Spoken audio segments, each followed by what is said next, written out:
Bien. Bueno, entonces, ahora sí.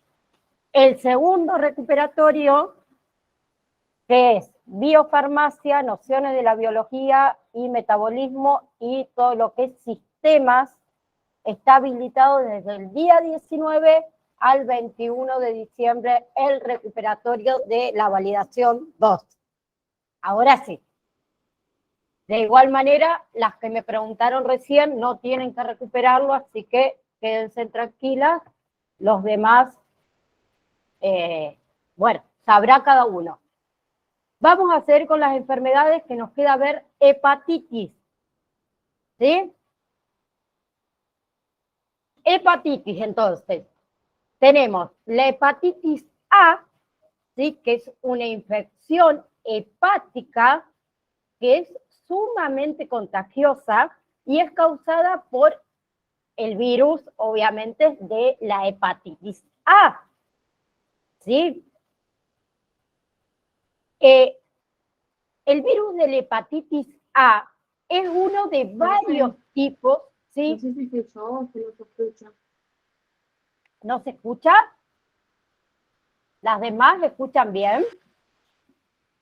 Sí, yo sí. Sí, profe. Sí, bien.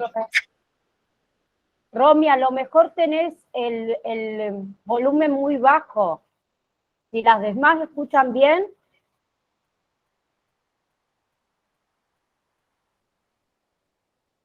Fíjate el volumen, no sé si estás en el celu o en la compu, a lo mejor es tu volumen o los auriculares si es que estás usando auriculares. Bien. Entonces, decía que el virus de la hepatitis A es uno de varios tipos de virus de hepatitis que causa que la inflamación del hígado y esto afecta su funcionamiento. ¿Bien? Entonces, es probable que uno contraiga hepatitis A por ingerir alimentos o aguas contaminadas, por el contacto directo con personas o objetos que estén infectados. Bien, los casos que son leves de hepatitis A mayormente no requieren tratamiento, ¿sí? Mayormente las personas infectadas con hepatitis A y son casos leves, se recuperan por completo sin ningún tipo de daño permanente en el hígado. ¿Bien? Entonces, tenemos que practicar primeramente buenos hábitos de higiene, ¿sí? Lavarse las manos con frecuencia para tratar de evitar esta transmisión del virus. Y también está la vacuna contra la hepatitis A. ¿Sí? Los síntomas de la hepatitis A generalmente aparecen una semana después de que una persona tuvo contactos con el virus. ¿Sí? Más allá de eso, no todas las personas contagiadas con hepatitis A manifiestan los síntomas. Bien, algunos de los síntomas que se pueden incluir pueden ser náuseas, vómito, diarrea, fiebre baja, orina oscura, cansancio, debilidad, esa debilidad inusual, dolor en las articulaciones, ¿sí? También puede haber picazón, una picazón muy intensa, por así decirlo. También puede generar dolor o alguna molestia abdominal, ¿sí? Las heces mayormente son de un color como arcilla, un marrón tirando a gris, ¿sí? También falta de apetito, ¿sí? Y la piel, en muchas ocasiones, también se vuelve de un color amarillento. ¿Bien? ¿En dónde? mayormente en lo que es la parte blanca de los ojos. ¿Sí? Que eso se llama ictericia cuando se pone amarillento. ¿Bien? Los síntomas, entonces, como nombré recién, pueden ser leves y también pueden desaparecer al cabo de unas semanas. Bien, pero recordemos que en otras ocasiones la hepatitis A puede dar lugar a otro tipo de enfermedades más graves, ¿sí? Y otras enfermedades que pueden durar mucho más meses. Entonces, ¿cuándo vamos a consultar a un médico? Primeramente, tenemos que vacunarnos contra la hepatitis A, ¿sí? O también recibir una inyección de anticuerpos, que es la llamado inmunoglobulina. ¿Bien? Esa se da en las dosis, en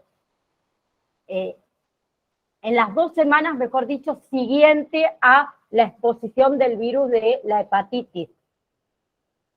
¿Bien? Bien.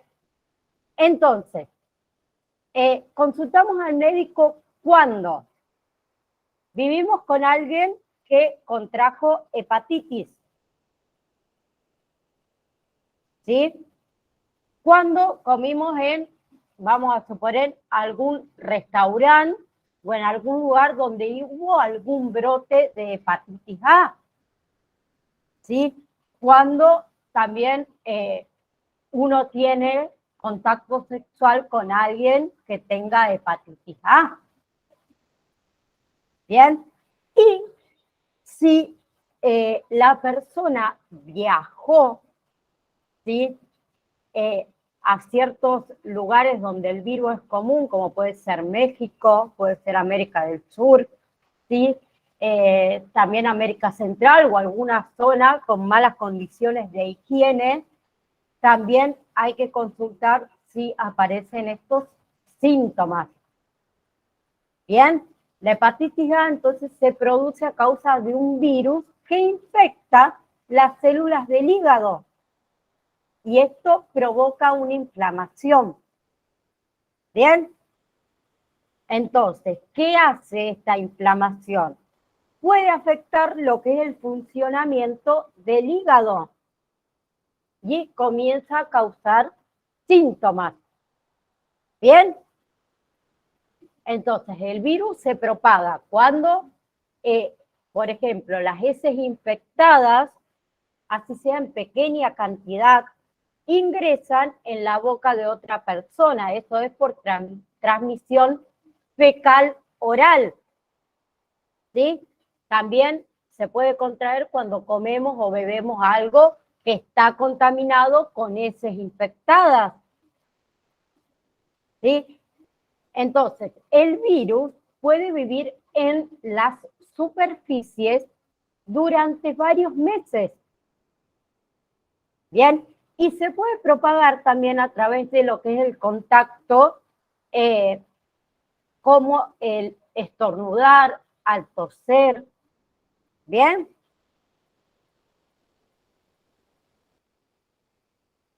Bien. Entonces, las formas más específicas, por así decirlo, en las que se propaga es beber agua contaminada, comer alimentos lavados con agua contaminada, ¿sí? Al comer alimentos a lo mejor manipulados por alguien que tiene el virus y que no se lavó bien las manos antes de ir al baño, antes de cocinar. También se puede propagar al comer mariscos crudos. Esos mariscos crudos que son provenientes de lo que son las aguas contaminadas, aguas residuales. ¿Bien? También por estar en contacto con personas que tienen el virus, en contacto cercano. Sí, más allá que a lo mejor la persona que tiene el virus todavía no tiene síntomas. Y tener contactos sexuales con obviamente una persona que contrajo este virus. Bien, también hay personas que presentan un mayor riesgo de padecer hepatitis A, ¿sí? Obviamente, primero, si vivís con una persona que tiene hepatitis A, como habíamos dicho antes, también si sos una persona que está infectada por el VIH, ¿sí? Mayormente también como factor de riesgo ponemos a las personas que no tienen un hogar, que viven en la calle, ¿sí? Si trabajás o si viajás a lugares donde la hepatitis A es frecuente. También las personas que usan algún tipo de droga ilícita, ¿sí? Estas drogas ilícitas pueden ser también no reactivas. No solo son las drogas que uno se inyecta al cuerpo. ¿Bien? Bien. Entonces, como toda enfermedad, tenemos también complicaciones. ¿Sí? Entonces, a diferencia de los otros tipos de hepatitis virales, lo que es la hepatitis A no causa, mejor dicho, lo que es un daño hepático a largo plazo. ¿Bien? Pero tenemos que tener, pero sí o sí debemos consultar al médico. ¿Bien? En raras ocasiones también lo que es la hepatitis A puede provocar una pérdida repentina, ¿sí?, de la función hepática. Bien, especialmente en los adultos mayores o personas que tienen enfermedades hepáticas crónicas. ¿Sí? Es como yo siempre digo, nunca sabemos que estamos enfermos hasta que no vamos al médico y nos hacemos el chequeo que debemos hacer. Yo puedo decir, yo no tengo ninguna enfermedad, no tengo nada, estoy re bien, resulta que me voy a hacer un chequeo general y descubro cosas que no sabía que las tenía. ¿Bien? Entonces, lo que es la insuficiencia hepática aguda, eso requiere hospitalización y también requiere un tratamiento. ¿Bien? Y también estas personas hasta podrían necesitar lo que es un trasplante de hígado. Entonces, las personas que tienen una insuficiencia hepática al contraer hepatitis A, puede empeorar eso. No significa que la hepatitis A te va a traer insuficiencia hepática. ¿Se entiende lo que quiero decir? Sino que quien tiene la enfermedad al contraer hepatitis A se puede, ¿cómo decirlo?, complicar más. ¿Bien? Entonces, como prevención, primero, vacuna. La vacuna de la hepatitis A. Esa vacuna puede prevenir la infección del virus. Bien, esta vacuna de la hepatitis A se administra en 2 inyecciones, ¿sí? Una primera inyección inicial y luego una segunda inyección de refuerzo a los 6 meses después de que te colocaste la primera. ¿Bien? Y la vacuna contra la hepatitis A también se puede administrar en combinación con la vacuna contra la hepatitis B. ¿Sí? Esta combinación de estas 2 vacunas se administra mediante 3 inyecciones durante un periodo de 6 meses, para que lo sepan. ¿Bien?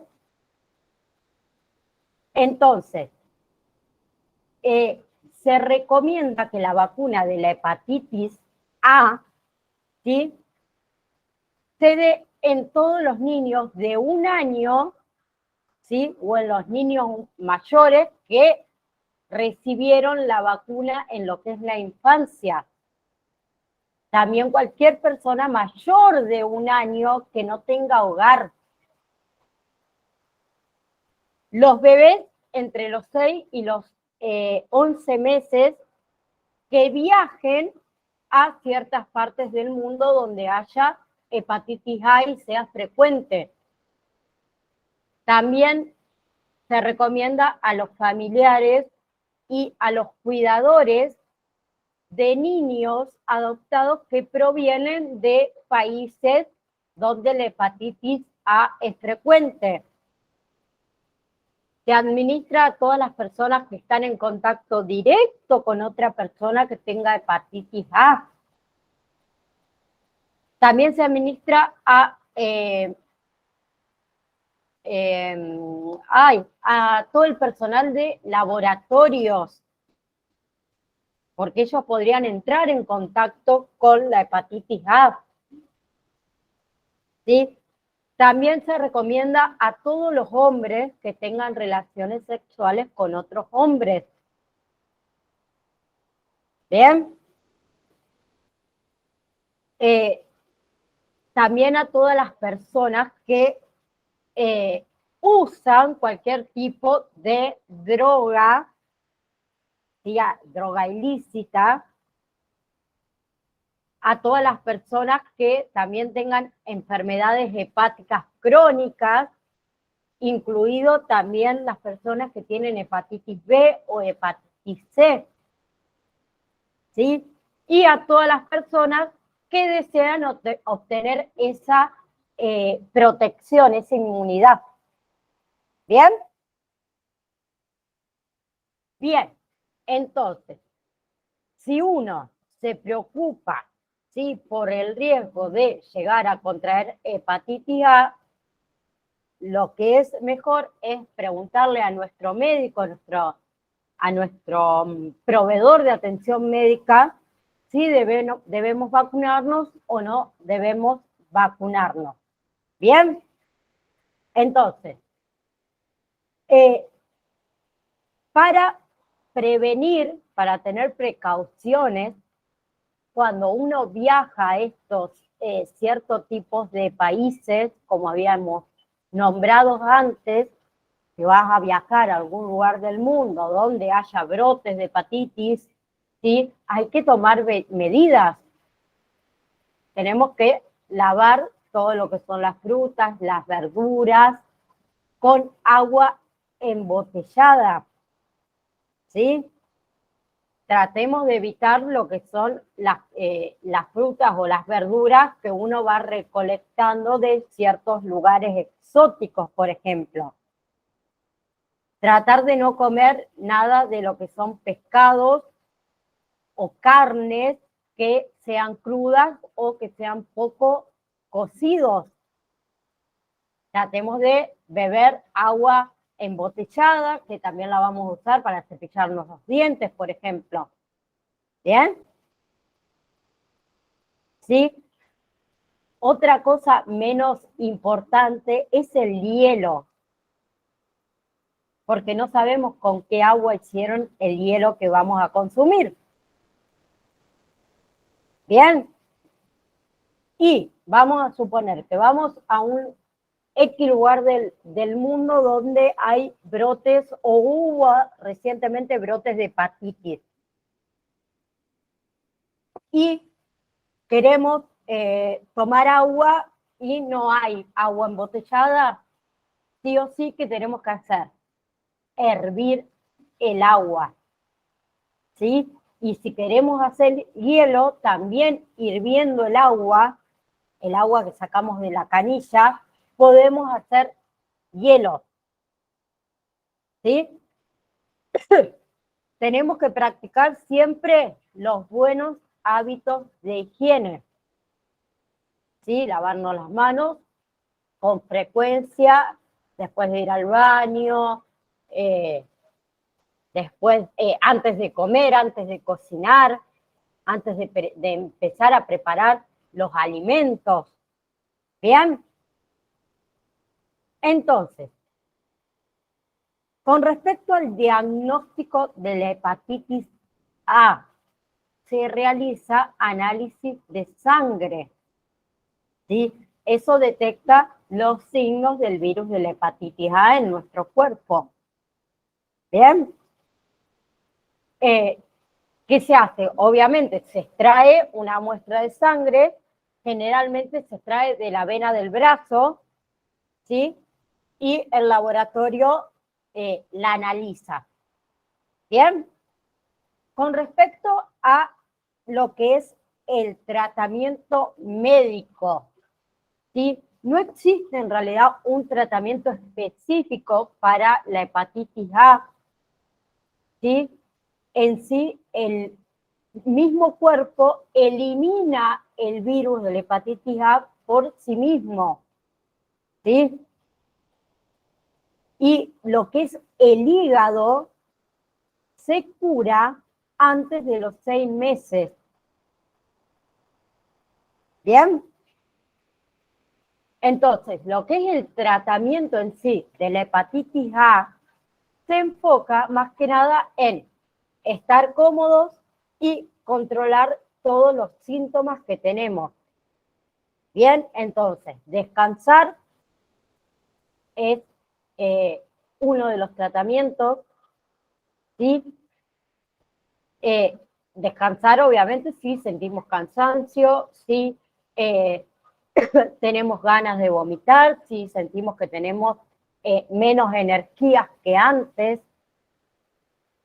Consumir también los alimentos y los líquidos adecuados. ¿Sí? Hay que adoptar una alimentación que sea equilibrada y también que sea saludable.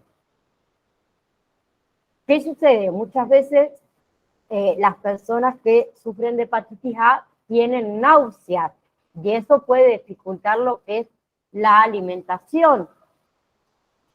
¿Sí? Entonces debemos intentar comer ciertos refrigerios a lo largo del día en vez de comer a lo mejor un plato súper abundante al mediodía y uno a la noche, sino ir, como le decimos nosotros, picoteando durante todo el día, ¿sí? Para que podamos obtener las calorías que necesitamos, ¿sí? Entonces, podemos beber, por ejemplo, jugo de frutas, ¿sí? Beber leche en lugar de agua, ¿sí? Siempre cuando tenemos vómitos o tenemos diarrea, acuérdense que podemos deshidratarnos, así que tenemos que beber mucho líquido. Debemos evitar también lo que es el alcohol y lo que es el uso de medicamentos con cuidado, ¿sí? Porque el hígado puede presentar ciertas dificultades para procesar los medicamentos y ni hablemos de la bebida alcohólica. Bien, entonces, si una persona tiene el virus de la hepatitis, no debe beber alcohol, porque eso puede provocar más daño al hígado. ¿Sí? Entonces, otra cosa que debemos reducir, para decirlo de alguna manera, lo que es el riesgo de la transmisión, si una persona tiene hepatitis A, tenemos que evitar el contacto sexual, todo tipo de contacto sexual, ¿sí? Entonces, ¿por qué? Pues nosotros le podemos transmitir a la otra persona la hepatitis, el virus, ¿sí?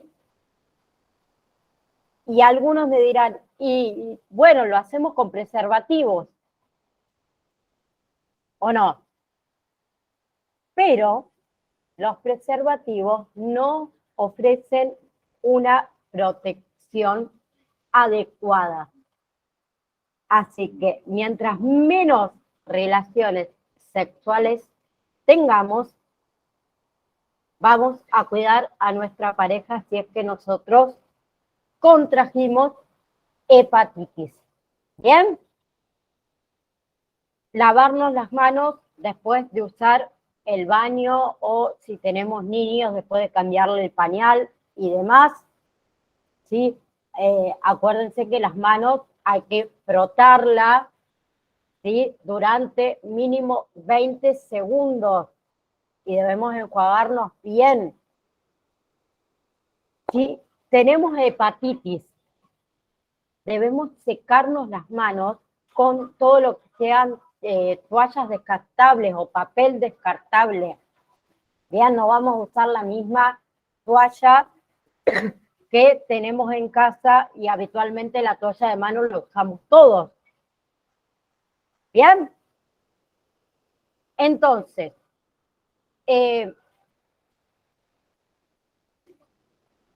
si el diagnóstico de la hepatitis A, ¿sí?, se dio en una persona allegada o cercana a nosotros, ¿sí?, tenemos que preguntarle a nuestro médico si debemos recibir la vacuna contra la hepatitis para que nos prevenga de esa infección. Bien. Entonces, si comenzamos, vamos a suponer, a presentar síntomas, ¿sí?, lo que deberíamos hacer es ir anotando o hacer una lista de los síntomas que vamos teniendo antes de ir al médico. Entonces nosotros llegamos y le decimos, mira, tenemos esto, esto, esto y esto. ¿Bien? Entonces,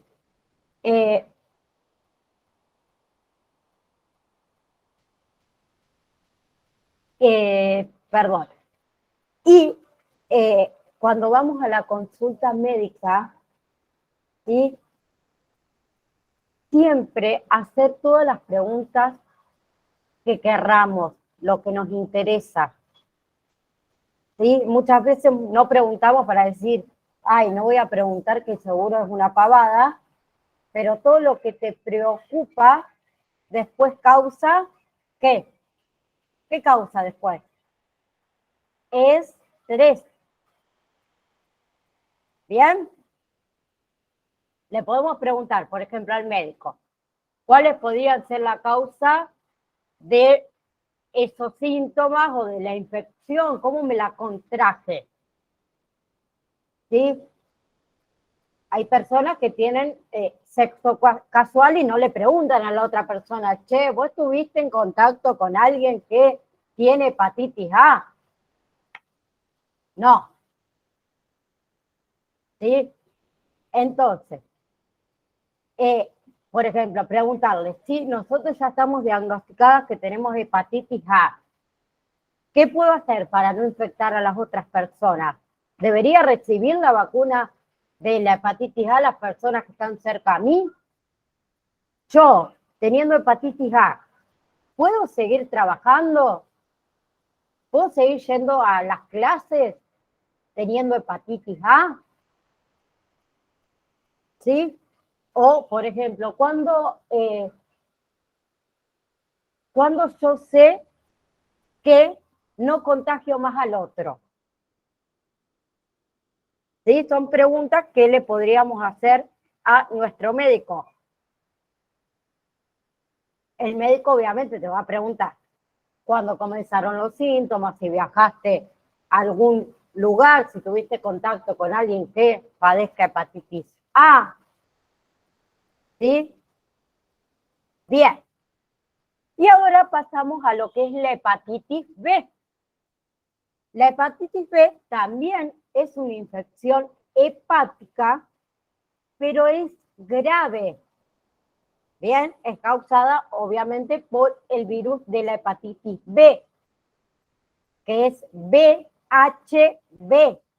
B corta, H, B larga. Bien.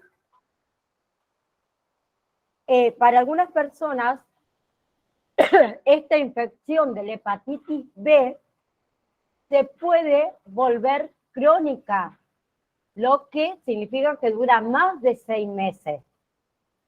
¿Bien? Y lo que es tener una infección por hepatitis B crónica, aumenta ese riesgo de contraer también insuficiencia hepática, cáncer de hígado, cirrosis, ¿sí? La cirrosis es una enfermedad que causa cicatrices permanentes en lo que es nuestro hígado. ¿Bien?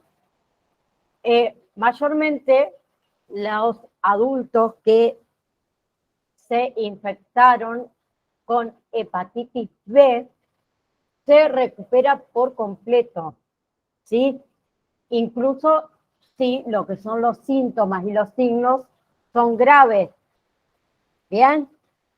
Y lo que son los bebés y los niños son más propensos a contraer una infección crónica, esa infección que dura más de 6 meses, de hepatitis B. ¿Bien? Entonces, como habíamos dicho antes, también hay una vacuna para prevenir la hepatitis B, ¿sí? Pero no existe cura si ya se padece la enfermedad, ¿sí? Entonces, si uno ya está infectado, hay que tomar ciertas precauciones para prevenir el contagio del virus a otras personas. ¿Bien? Como toda enfermedad, y siempre lo digo, tenemos signos y tenemos síntomas. ¿Bien? Entonces, los signos y síntomas pueden ir desde muy leves hasta muy graves. ¿Bien? Y suelen aparecer aproximadamente de 1 a 4 meses después de que uno se infectó.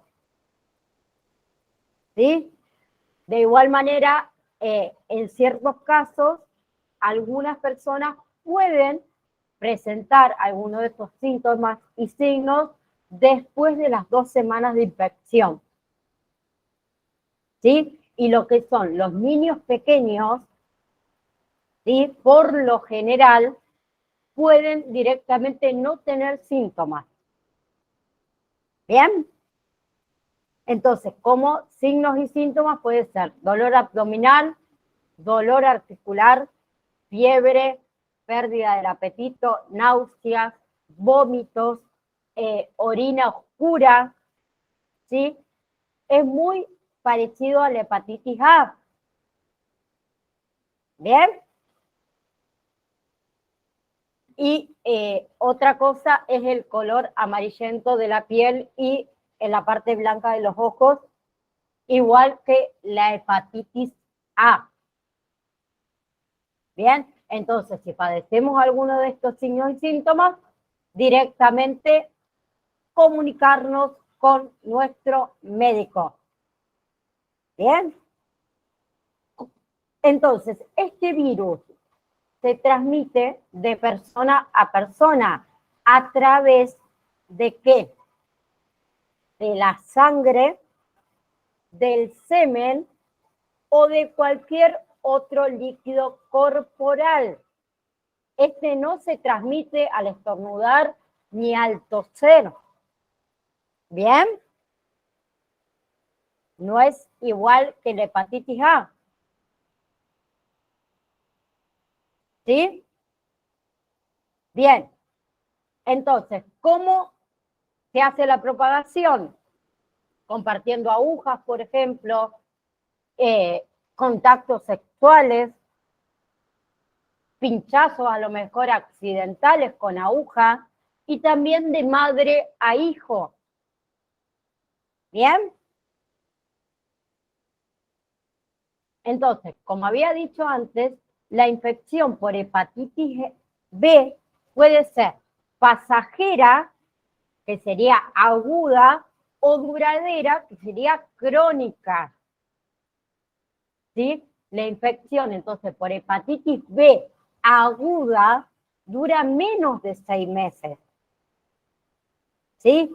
Y lo más probable es que tu propio sistema inmunitario puede eliminar toda esta hepatitis aguda, ¿sí?, de nuestro cuerpo, ¿sí? Y podemos recuperarnos a pocos meses, ¿sí?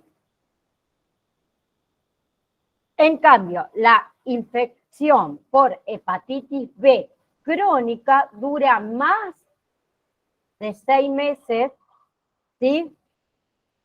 Y nuestro propio sistema inmunitario no puede combatir esa infección.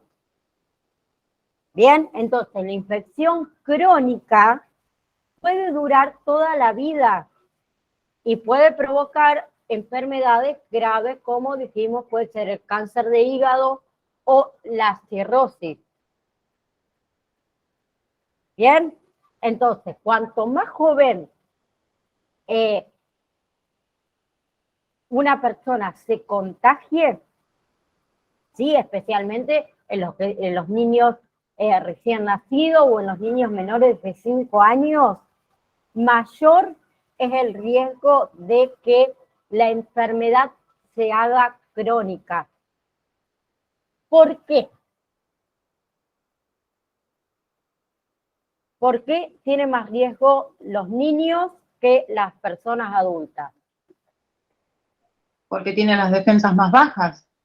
Bien, porque el sistema inmunitario no está desarrollado completamente. Perfecto. ¿Me escuchaste, Mariela? Me gusta. Me gusta, me gusta.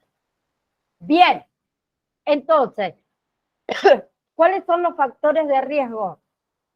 Tener relaciones sexuales sin protección, ¿sí? Ni hablemos cuando la persona tiene múltiples parejas sexuales o si tenemos relaciones sexuales con alguien que está infectado con el virus. Compartir agujas durante el consumo de drogas. ¿Bien? Tener relaciones sexuales un hombre con otro hombre. Más riesgo todavía. ¿Sí? También si vivís con una persona, obviamente, que esté infectada con una infección crónica causada por este virus. También, ¿quiénes corren más riesgo? Esa infección que uno le puede trasladar de una madre infectada, a nuestro bebé. ¿Sí? Y las personas que trabajan, ¿sí?, en contacto con sangre humana, y los viajes a regiones que presentan ese alto índice de infección por hepatitis B, que puede ser África, Asia, también Europa Oriental. ¿Bien? ¿Cuáles son las complicaciones? Cirrosis, que son las cicatrices en el hígado. Bien. Cáncer de hígado. ¿Sí? Las personas que tienen hepatitis B crónica tienen mayor riesgo a sufrir cáncer de hígado. Y insuficiencia hepática. Entonces, la insuficiencia hepática es una enfermedad en la que las funciones vitales de lo que es el hígado se detienen. Bien, y cuando esto sucede, es necesario que la persona se haga un trasplante de hígado para poder vivir. ¿Sí? Y otras enfermedades que que tienen más riesgo, mejor dicho, de presentar las personas que padecen hepatitis B crónica, pueden ser enfermedades renal, ¿sí?, y también inflamación de lo que son los vasos sanguíneos. Bien, ¿a quién se recomienda la aplicación de la hepatitis B. Primeramente voy a decir que la vacuna contra la hepatitis B generalmente se aplica en 3 o 4 inyecciones en un lapso que va de 6 meses. ¿Bien? Entonces, ¿a quién se recomienda? Recién nacidos, niños y adolescentes que no recibieron la vacuna cuando nacieron, personas que trabajan o que viven en centros para personas con discapacidades, también personas que viven con alguien que padece hepatitis B, los trabajadores del servicio de salud, del servicio de emergencia, las personas que tengan contacto con sangre. Bien, también cualquier persona que tenga una infección de transmisión sexual. Bien, hombres que tienen relaciones sexuales con otros hombres, personas que tienen diversas parejas sexuales. Bien, sí, también las personas que tienen una pareja que tiene hepatitis B. Bien, personas que tienen enfermedades crónicas hepáticas. Las personas que también tienen enfermedades renal en etapa terminal. ¿Sí? Bien. Bueno, el diagnóstico se hace mediante análisis de sangre, puede ser también una ecografía hepática o una biopsia del hígado, entre otras. Bien, vamos a seguir con, estaba mirando la hora, con hepatitis C, así podemos terminar y de lleno la clase que viene nos metemos a la farmacología de todas estas enfermedades que vinimos viendo durante estos 3 semanas o 4. La hepatitis C es una infección vírica que causa inflamación en el hígado. ¿Sí? Y muchas veces esta inflamación conduce a un daño hepático grave. El virus de la hepatitis C se abrevia B corta HC, C de casa, ¿sí? Y se propaga a través de sangre contaminada. ¿Bien? Entonces, hasta hace no mucho tiempo atrás, el tratamiento de la hepatitis C requería de inyecciones semanales y también de medicamentos orales. Bien, que muchas personas que estaban infectadas con el virus de la hepatitis C no podían tomarlas. Bien, debido a otros problemas de salud o a ciertos efectos secundarios que hacía todo este tratamiento. Pero eso cambió y en la actualidad el virus de la hepatitis C crónico suele curarse con medicamentos orales que se toma todos los días durante 2 a 6 meses. ¿Bien? Entonces,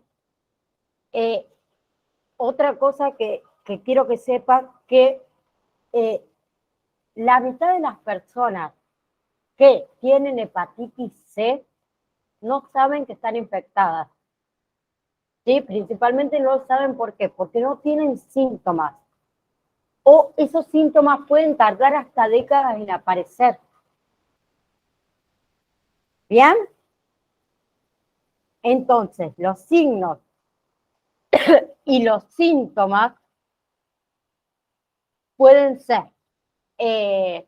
falta de apetito, fatiga, picazón en la piel, orinas oscuras, aparición de hemorragias con facilidad, la aparición de hematomas sin saber la causa, acumulación también de líquido en el abdomen, hinchazón en las piernas, pérdida de peso, y también, como en las anteriores, la coloración de la piel y los ojos. ¿Bien? Bueno, entonces, la infección a largo plazo de lo que es el virus de la hepatitis C se conoce como hepatitis C crónica. ¿Sí? Y esta infección suele ser una infección silenciosa durante muchos años, hasta que el virus comienza a dañar el hígado, lo comienza a dañar lo suficiente como para causar alguno de esos síntomas y signos. ¿Bien? Que son signos y síntomas de enfermedades hepáticas. Bien. También puede causar confusión, dificultad para hablar. ¿Sí? También puede causar que los vasos sanguíneos se formen en esa forma de arañita en la piel, que se llama araña vascular. ¿Sí? También puede causar eso. Entonces, la infección crónica de la hepatitis C comienza con una fase aguda. La hepatitis C aguda generalmente no se diagnostica porque rara vez hay alguno de estos síntomas. Bien, entonces cuando los síntomas aparecen o los signos aparecen, ahí ya hablamos de una hepatitis C aguda. ¿Bien? ¿Cuáles son las causas? Esta infección dijimos que se propaga cuando la sangre contaminada con este virus entra en el torrente sanguíneo de la otra persona no infectada. De fondo, chicas, estoy escuchando el himno. Porque, aunque no lo crean, tengo el tele prendido. Despacito, pero lo tengo. Pero ya terminamos. Quiero que terminemos con hepatitis C. Así ya terminamos con las enfermedades. Entonces, dijimos que se propaga cuando la sangre contaminada con el virus entra en el torrente sanguíneo de una persona que no esté infectada. ¿Bien? Las personas que tienen mayor riesgo, factor de riesgo a contraer la hepatitis C son aquellas personas que tienen VIH, ¿sí? Las personas que están son trabajadores de la salud, que están en contacto o expuestos con sangre infectada. Bien. También, por ejemplo, las personas que se hacen piercing o se hacen tatuajes en ambientes que son poco higiénicos, que no hay equipos de esterilización. Bien. También las personas que se hacen transfusión sanguínea o algún trasplante de órgano antes de 1992. ¿Por qué? Porque no había el control que hay hoy en día. Bien, y acuérdense que esta es una enfermedad que los signos y los síntomas aparecen muy tardíos. Bien, también las personas que recibieron ciertos tipos de concentrados de factores de coagulación antes de 1987, o sea, hace 35 años atrás. ¿Bien? Las personas, factores de riesgo, también las personas que reciben tratamiento de hemodiálisis durante un largo periodo. También si nuestra madre biológica tenía una infección de hepatitis C cuando nacimos. ¿Bien? Y las personas que nacieron entre 1945 y 1965, ¿sí? Ese grupo etario son los que tienen mayor incidencia en la infección de la hepatitis C. ¿Bien? Entonces, ¿cuáles son las complicaciones?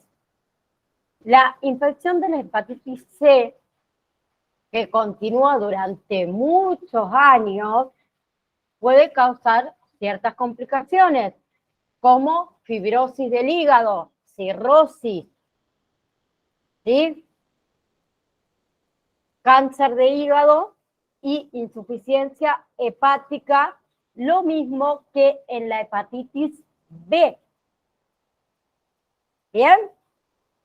Entonces, como prevención, mantener relaciones sexuales de manera más segura, ¿sí? Tener cuidado dónde nos vamos a hacer tatuajes, dónde nos vamos a colocar piercing, ¿sí? Que sea un lugar que esté adecuado, que sea limpio, que estilicen los equipos, ¿sí? Y aquellas personas, es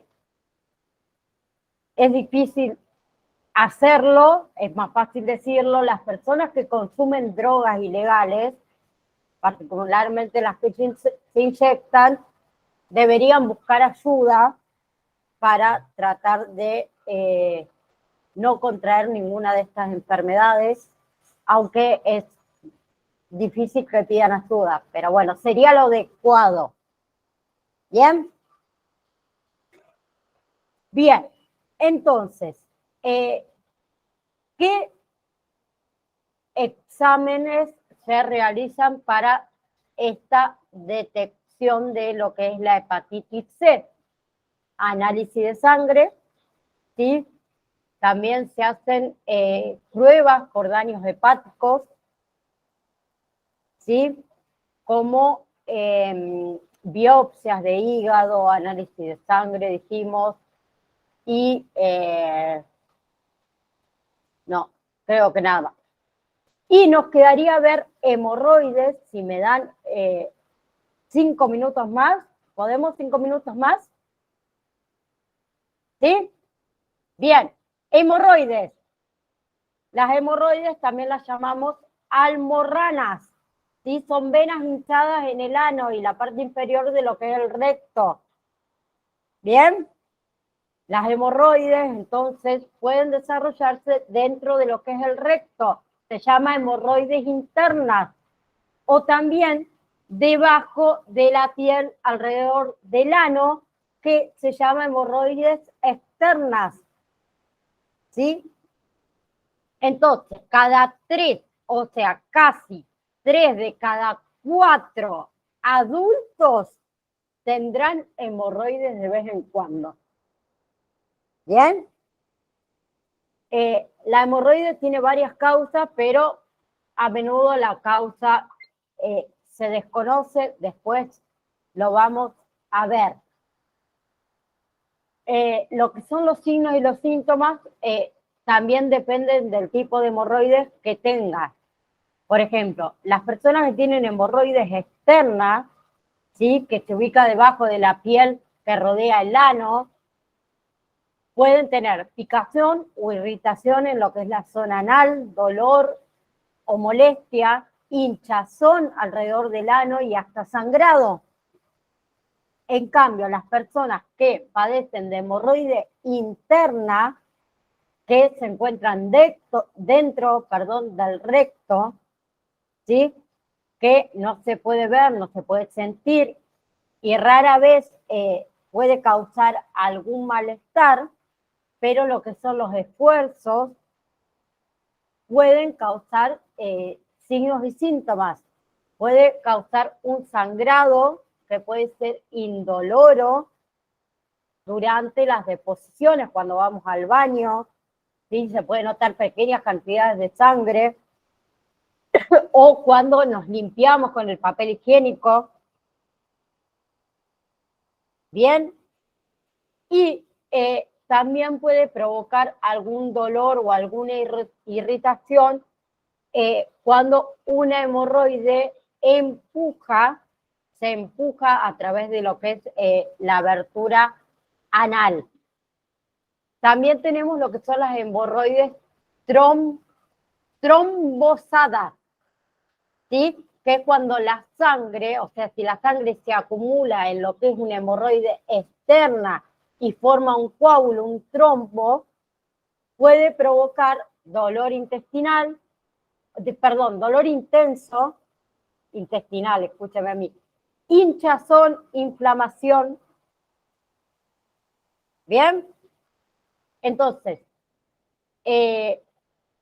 las causas es que las venas alrededor de lo que es el ano tienden a estirarse debido a la presión y pueden sobresalir o hincharse, inflamarse.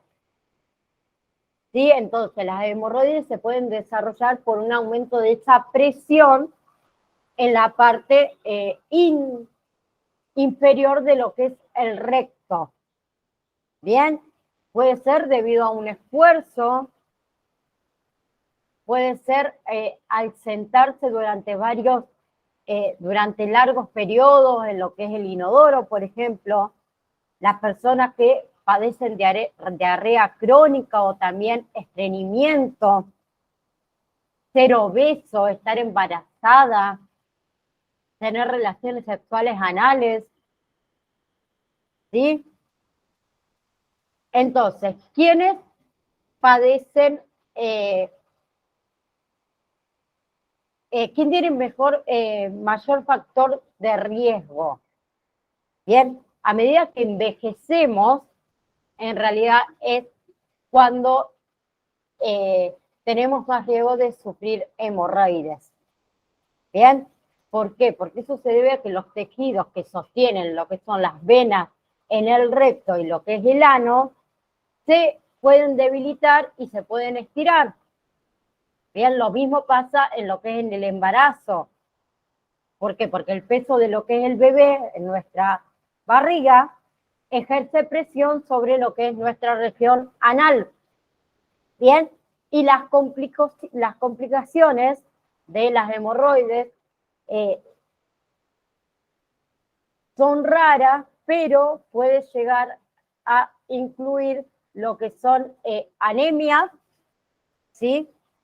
Hemorroides estranguladas, que es cuando se interrumpe lo que es el suministro de sangre a una de las hemorroides internas, y la hemorroide, ¿qué hace? Se puede estrangular y eso ocasiona un dolor muy intenso.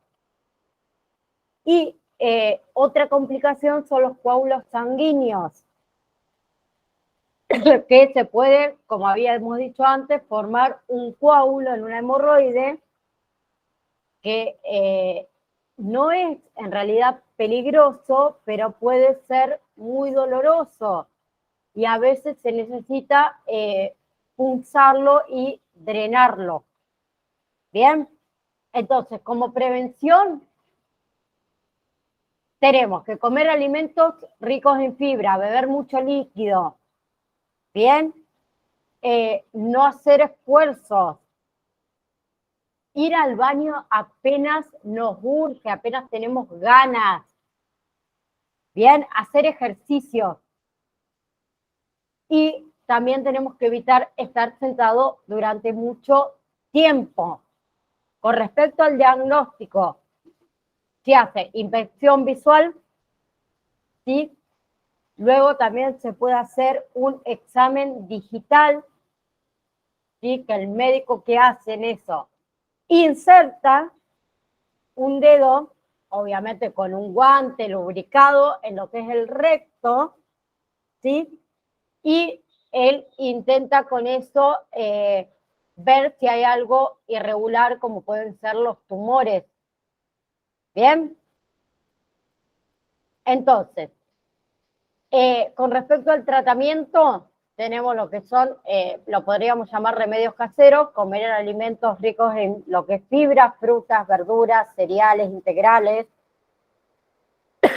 También usar tratamiento tópico, aplicar cremas para las hemorroides, supositorios también puede ser, supositorios que contengan hidrocortisona.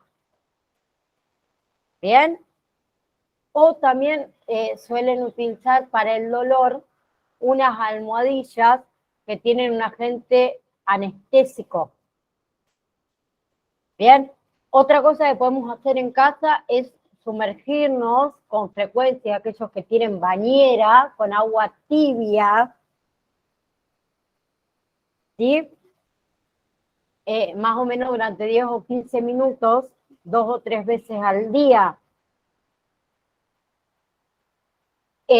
Pueden también tomar analgésicos por vía oral, como por ejemplo puede ser el paracetamol, la aspirina, el ibuprofeno, ¿sí? Eso alivia el malestar. No es un tratamiento que te va a curar de las hemorroides, sino que te va a aliviar ese malestar que estás sintiendo en el momento. ¿Bien? Y nos quedaría ver, no, al cohete. Bueno, también los procedimientos que se pueden hacer que son más invasivos es la ligadura con bandas elásticas, cierto tipo de inyecciones, también se hacen biopsias o se saca la hemorroides con láser, con procedimientos quirúrgicos. ¿Sí? Bien. Entonces, hasta acá terminamos con lo que es enfermedades del aparato digestivo para comenzar con todo lo que es tratamiento farmacológico de cada una de las enfermedades que lo tienen en el campus, así que, bueno, váyanlo leyendo y pido disculpas por la extensión del horario, pero quería terminar con las enfermedades así, por lo menos podemos terminar diciembre con estos temas. ¿Bien? Entonces, si Dios quiere, nos estamos viendo el próximo martes a la misma hora, como dijo uno, y por el mismo canal. Así que tengan una excelente semana y un fin de también muy bueno. Les mando un saludo a todos. Gracias, profe. Nos vemos.